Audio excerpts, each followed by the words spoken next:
শুভমিতা বন্দ্যোপাধ্যায় একজন ভারতীয় বাংলা গায়িকা। তার বহু বাংলা অ্যালবাম প্রকাশিত হয়েছে এবং তিনি বাংলা সঙ্গীত জগতের সুপরিচিত শিল্পীদের মধ্যে অন্যতম। ধ্রুপদী, আধুনিক বাংলা, গজল এইরকম গান গেয়েছেন তিনি। এই প্রথম শুভমিতা কবিতার গান গাইলেন। কবিতাটি লিখেছেন বিখ্যাত কবি জীবনানন্দ দাশ, বিংশ শতাব্দীর অন্যতম প্রধান আধুনিক বাঙালি কবি, লেখক ও প্রাবন্ধিক।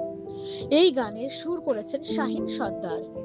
ওপার বাংলার বিখ্যাত সুরকার তিনি। ভিডিও পরিচালনা করেছেন দেবজ্যোতি মুখোপাধ্যায়।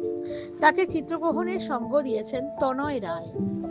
শব্দগ্রহণে ছিলেন সৌমেন পাল। স্টুডিও গান বাজনা মিউজিক গ্যারেজ। যন্তানু সঙ্গ পরিচালনা করেছেন পার্থ পাল। গানটির সাথে অভিনয় করেছেন তিতলি বোস।